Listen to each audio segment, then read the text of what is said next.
Dancer Tony ఉమ్. ఎలా పరిచయం మీ ఇద్దరికి? అంటే నార్మల్గా మాది గోదావరికని కదా కాలనీ, అవును. వాళ్ళది కూడా గోదావరికని. నార్మల్ తను డాన్సర్, నేను డాన్సర్. అక్కడ ఉండేవాళ్ళు రవి అన్నయ్య అని చెప్పేసి వీళ్ళందరూ ఏం ఏం చేసేవాళ్ళంటే, ఒరే నీకు కరెక్ట్ పర్సన్ అంటే టోనీరా, ఇలా బాగుండేది మీ ఇద్దరు పేరు చాలా బాగుంటది చాలా బాగుంటది అని చెప్పేసి చెప్పేవాళ్ళు. ఎవరు ఈ టోనీ ఇలా బాగుంటది అని తర్వాత పరిచయం అయింది. పరిచయంలో అచ్చా, అలా కలవక ముందే మీకు అందరు అనేవాళ్ళ? అందరూ అనేవాళ్ళు అక్కడ ఉండేవాళ్ళు. అంటే నేను చాలా అప్పుడు ఇంకా స్పీడ్ చేసేదాన్ని అనమాట డాన్స్.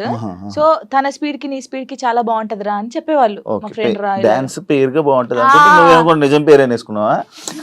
అలా ఏం కాదు కానీ ఎవరైనా అనుక అప్పుడు పరిచయం అయిన తర్వాత అలా పరిచయాలు అయ్యి అలా అలా లవ్ అయ్యి పెళ్లి జరిగింది. ఎన్ని ఇయర్స్ లవ్ చేసుకున్నారు నార్మల్గా?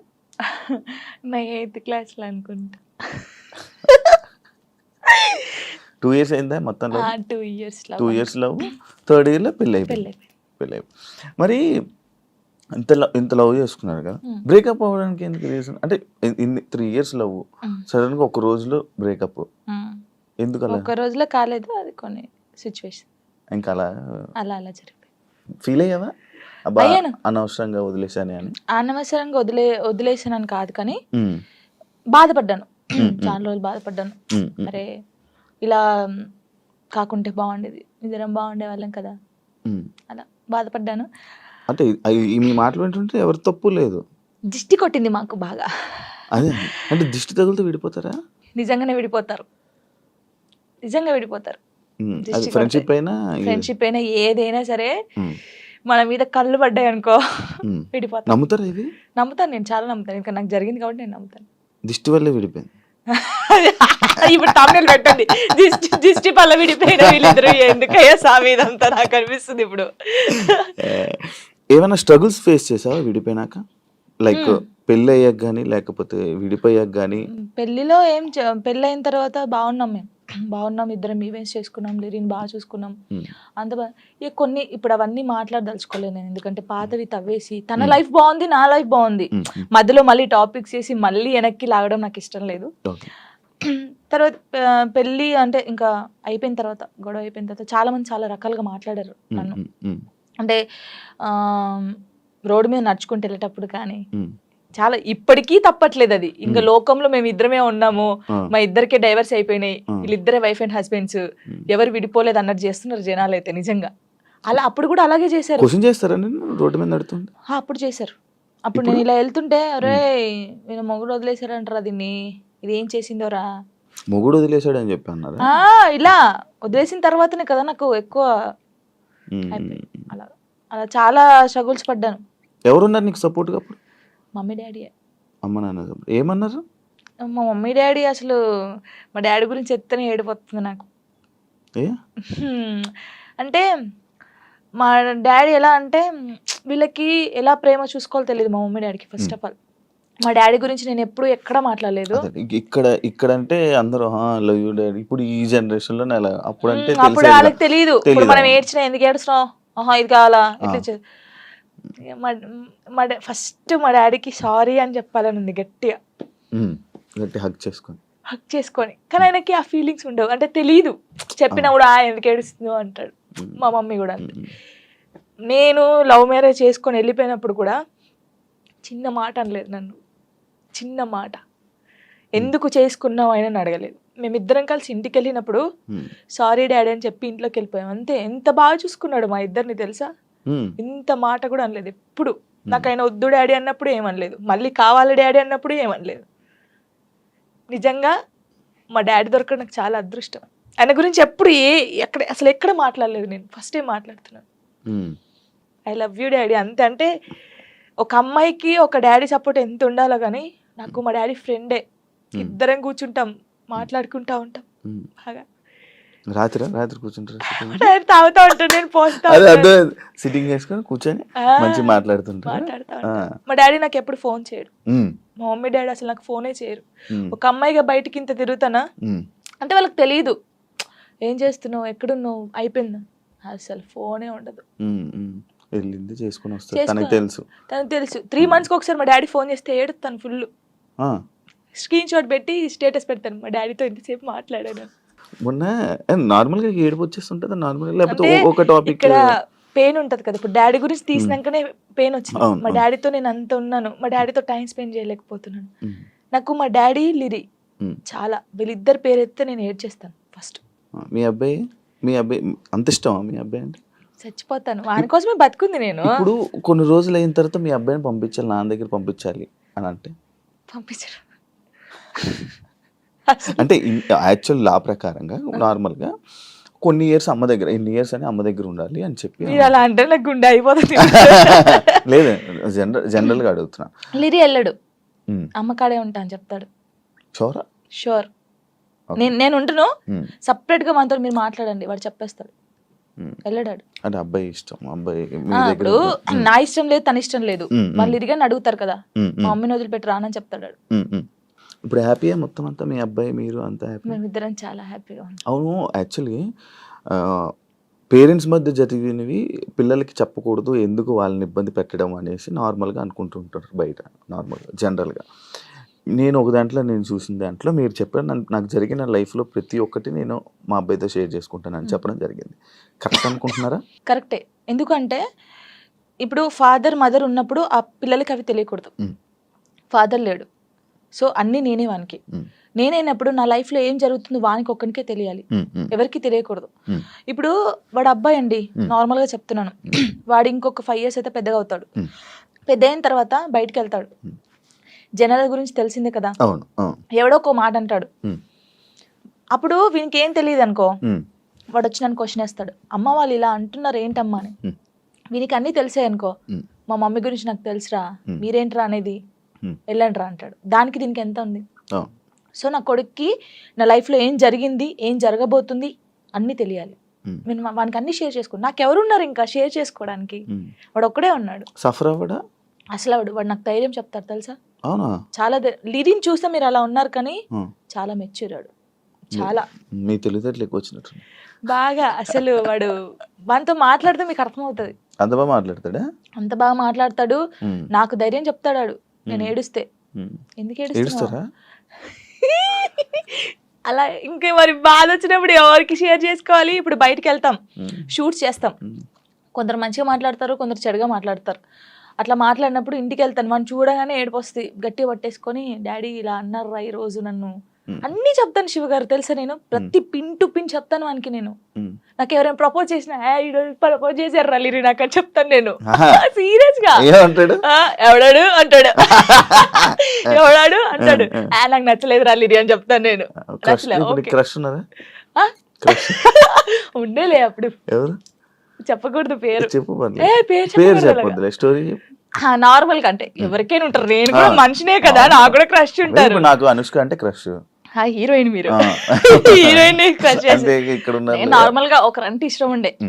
అంటే వాళ్ళతో ఎప్పుడు మాట్లాడలేదు, నేను వాళ్ళని ఎప్పుడు కలవలేదు, ఎప్పుడు చూడలేదు, కానీ బట్ కొన్ని వీడియోస్ చూసిన తర్వాత వాళ్ళ క్యారెక్టర్ నచ్చి కొంచెం ఇష్టపడ్డాను. ఇప్పుడు ఇది చెప్పారా మీ అబ్బాయికి? చెప్పాను ఒరే వాళ్ళ క్యారెక్టర్, ఓ అవునా, ఓకే ఓకే. కన్వే చేశారా ఆయన దాకా? చెప్పాను ఆయనకి. అబ్బాయికా చెప్పలేదు, చెప్పాలని లోపు పెళ్లి అయిపోయింది. సీరియస్ గా ప్రామిస్ ఇది పెళ్లి అయిపోయింది. అయ్యో దేవుడా పెళ్లి అయిపోయిందా, ఓకే పర్లేదులే, చూసుకుంటున్నారు కదా వీడియోస్, ఓకే ఫైన్, ఇష్టం కదా చూస్తూ ఉందాంలే అలాగా. ఇంకో మ్యారేజ్ చేసుకోవాలని ఆలోచన లేదు లేదా? కింద కామెంట్స్ వస్తూ ఉంటాయి నార్మల్గా. ఫస్ట్ మీ అబ్బాయికి ఫస్ట్ తండ్రిని తీసుకునిరా అని, లేకపోతే ఇలా కామెంట్స్ వస్తుంది, వాళ్ళకి ఏం చెప్పాలను? ఇప్పుడు తండ్రిని కల్పించండి ఫస్ట్, ఆయన తండ్రి దగ్గర పోనాను. అరే వీనికి ఇష్టం లేదు, వీనికి అన్ని బాగా చూసుకున్నప్పుడు ఇంకెందుకు? ఇప్పుడు తండ్రి అంటే తన లైఫ్ తను చూసుకుంటున్నాడు, హ్యాపీ. మళ్ళీ మేము తన లైఫ్ లోకి వెళ్ళి మేము డిస్టర్బ్ చేయలేము, తను మా లైఫ్ డిస్టర్బ్ చేయడు. అంటే లిరితో అప్పుడప్పుడు మాట్లాడిస్తాను నేను, ఎప్పుడు బర్త్డే కంపల్సరీ మాట్లాడించాలి కాబట్టి నేను మాట్లాడిస్తాను. నేను దాన్ని అసలు అలా చేయను, ఎప్పుడైనా కలవాలనిపిస్తే కలుస్తాను, కానీ ఊకే కల్పించను. ఎందుకు ఇక్కడ ఏమైతుందంటే ఊకే కల్పించిన కొద్ది ఏదైనా ఒక వీడియో బయటకు వస్తే ఇంకా వైరల్ అవుతుంది. అది మేము బాగుంటుంది, ఇప్పుడు మా లైఫ్ బాగుంటుంది, తన లైఫ్ బాగుంటున్నప్పుడు ఇంకా మధ్యలో ఇవన్నీ వద్దు. సో లిరికి చెప్పాను, లిరియే చెప్తాడు, వద్దులే అమ్మా మనం బాగున్నాం కదా, బర్త్డేకి ఫోన్ చేస్తాడు, నేను మాట్లాడతాను అంతే. ఇప్పుడు ఎక్కడ ఉంటున్నారు? లిజి నాతోనే ఉంటాడు. ఇప్పుడు హైదరాబాద్ ఫుల్ పూర్తిగా షిఫ్ట్ అయిపోయాను. షిఫ్ట్ అయిపోయాను. మనోడు ఏం చదువుతున్నాడు? ఇప్పుడు 5th క్లాస్ ఆడు. 5th క్లాస్ వరకు ఇన్ని మాటలు చెప్తున్నా పర్లేదు నేను అంటే happy వాడు అని చెప్తున్నాడా? చిన్నప్పటి నుంచి నన్ను చూస్తున్నాడు కదా, ఆ, ఆ. చూస్తున్నాడు కాబట్టి వానికి అన్ని తెలుసు. ఇప్పుడు ఒక అంటే వానికన్నా ఎక్కువ నేను మిస్ అవుతాను అనమాట. ఉమ్, వాడు చెప్తా ఉంటాడు అందరికి, నాకన్నా మా మమ్మీ నేను మిస్ యూ చెప్తానే ఉంటాను అనమాట. ఉహు, 5 days వెళ్తాం మనం షూట్కి, ఉమ్, అలా అప్పుడప్పుడు మిస్ అవుతాను. వాడు కూడా మిస్ అవుతాడు బాగా. ఉమ్. మా ఇద్దరిని చూస్తే నువ్వు షాక్ అవుతావు. అమ్మ కొడుకులా ఉండం, ఫ్రెండ్స్ లా ఉంటాం. బాగా బాధపడిన క్షణం బాగా బాధపడిన క్షణం అంటే మనిషి జీవితంలో హ్యాపీ ఉంటుంది, అట్లా సాడ్ కూడా ఉంటుంది, చాలాసార్లు జరుగుతుంది. కానీ మన మైండ్లో ఒకటి రిజిస్టర్ అయిపోయి ఉంటుంది కదా. అంటే నేను లైఫ్లో ఒకటి మనం ఎప్పుడైనా కానీ ఒకటి అనుకుంటాం, ఇట్లా ఉండాలి, ఒక ఫ్యామిలీతో ఉండాలి, ఇది అని నేను ఒక పెద్ద కోట కట్టుకున్న తర్వాత ఒకటేసారి కూలిపోయింది.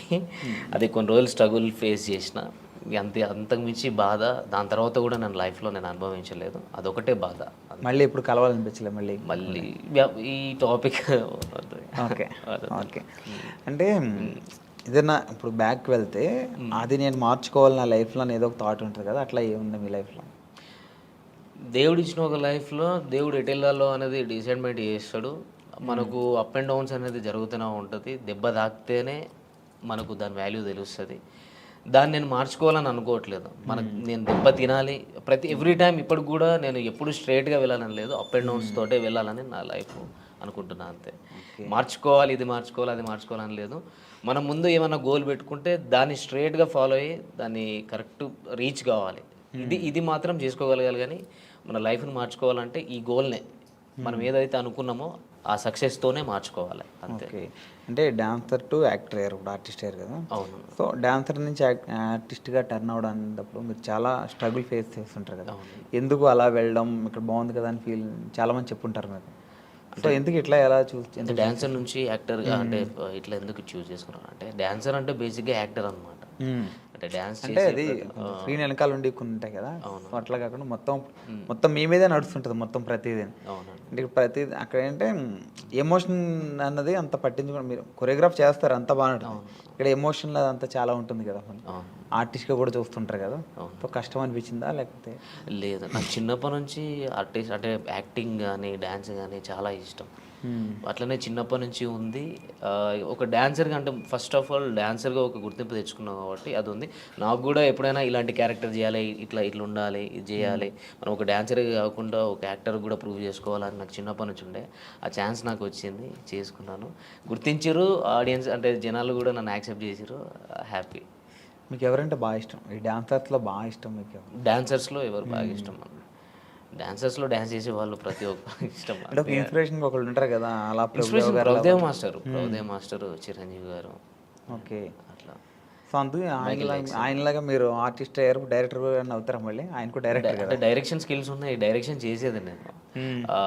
ఏవైబి ఆర్ట్స్ అనే యూట్యూబ్ ఛానల్లో నేను అంతకుముందు 2018లో వర్క్ చేసినప్పుడు అందులో ఒక వరల్డ్ ఫేమస్ లవర్ అని, అప్పుడే world famous lover Vijay Deverakonda గారిది రిలీజ్ అయింది. ఆ టైంలో నేను అదే టైటిల్ మీద వరల్డ్ ఫేమస్ లవర్ అని చెప్పేసి ఒక షార్ట్ ఫిల్మ్ చేసిన. అంటే డైరెక్షన్ కానీ, స్టోరీ రైటింగ్ కానీ, సాంగ్స్ కూడా రాయడం కానీ, ఇవన్నీ నాకు చిన్నప్పటి నుంచి ఇష్టం, ఇంట్రెస్ట్ అంతే. ఇక ఓకే, ఫీల్డ్లోకి రాకముందు ఏం చేసేవారు? అంటే ఈ ఫీల్డ్లో అంటే నేను చిన్నప్పటి నుంచి డ్యాన్సర్ని, అండ్ నా స్టడీ ఇంటర్లోనే స్టాప్ చేసేసిన. ఇంటర్ తర్వాత నాకు డ్యాన్స్ మీద ఇంట్రెస్ట్ కాబట్టి డైరెక్ట్ ఫిల్మ్ ఇండస్ట్రీకి వచ్చేసిన. ఓకే, అంటే ఫ్రెండ్స్ ద్వారా. ఇంటర్ తర్వాత మీకు ఇంట్రెస్ట్ ఉంది, ఇంటర్ తర్వాత ఇక్కడికి వచ్చారు కదా. అవునండి. ఈ ఫిల్మ్ ఇండస్ట్రీకి రావడానికి ముందు, ఈ ఇంటర్ అయిపోయిన తర్వాత మీరు ఎలా రావాలనుకున్నారు? లైన్ ఎక్కడ దొరికింది? అంటే ఫ్రెండ్ ద్వారా మగధీర డే టు డ్యాన్స్ అని ఉండదు ఆ టైంలో. Aata and challenge, challenge and Dhee and Magadheera dare to dance, ఇప్పుడు 3 జరుగుతూ ఉండే అప్పుడు షూట్స్. ఇది ఛాలెంజ్ అనేది మాటీవీలో వచ్చేది, డి అనేది ETV, Magadheera dare to dance Zee తెలుగులో వచ్చేది. మా ఫ్రెండ్ వచ్చేసి రెగ్యులర్గా చేసేవాడు అందులో.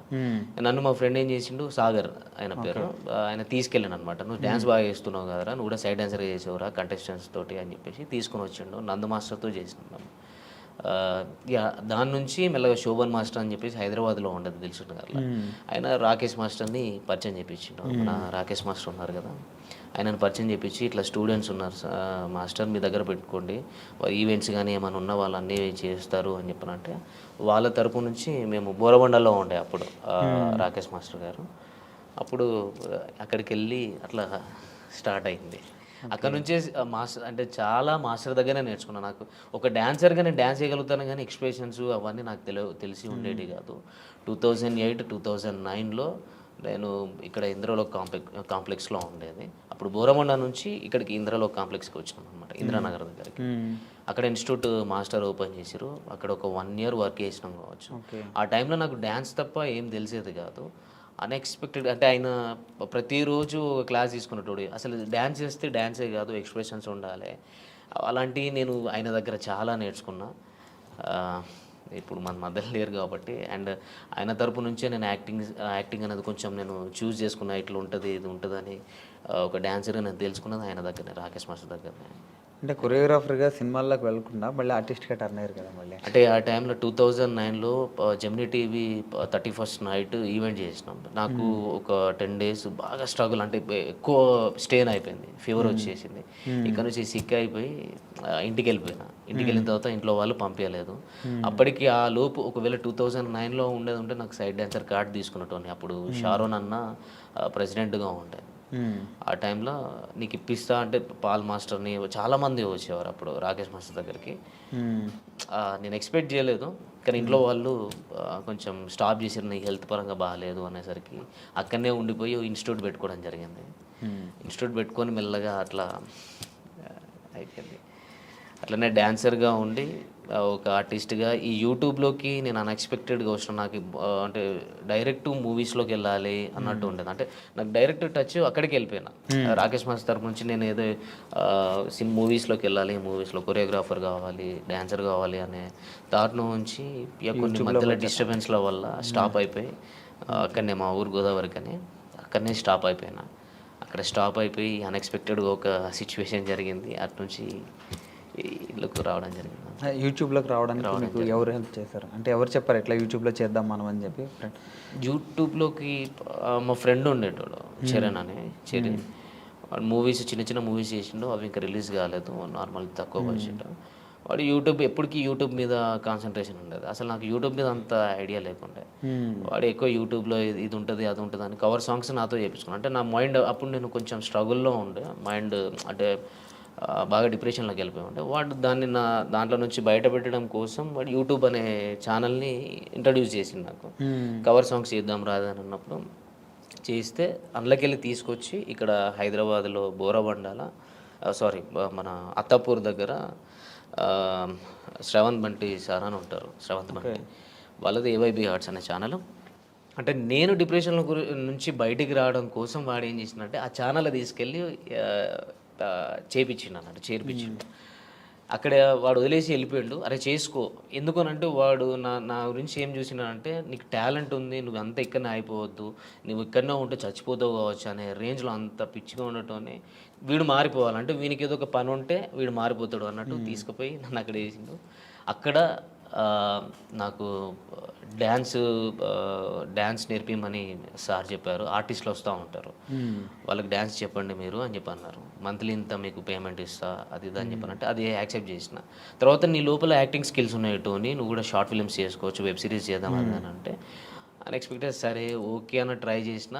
అంటే నాకు యాక్టింగ్ చేయాలని చాలా ఇంట్రెస్ట్ ఉండే ఆ టైంలో, అనుకోకుండా చేసేసిన. టోనీ నువ్వు డాన్సరే కాదు, నువ్వు యాక్టర్ కూడా, నువ్వు అయితే ఏదో ఒక రోజు మంచిగా ఉంటుంది అది అని చెప్పని అన్నారు. మళ్ళీ అన్ఎక్స్పెక్టెడ్ అంటే ఇది మూవీ వర్షన్ నుంచి యూట్యూబ్ నుంచి ఫోక్ ఇండస్ట్రీకి రఘుజాన్ అన్న ఫ్రెండ్, వాడు కొరియోగ్రాఫర్. వాడు అన్ఎక్స్పెక్టెడ్గా నువ్వు వచ్చి సాంగ్ చేయాలని చెప్పని అన్నాడు. చలో చలో కమలమ్మ సాంగ్ చేశాను. అప్పుడు కూడా నాకు ఇంట్రెస్ట్ లేదు.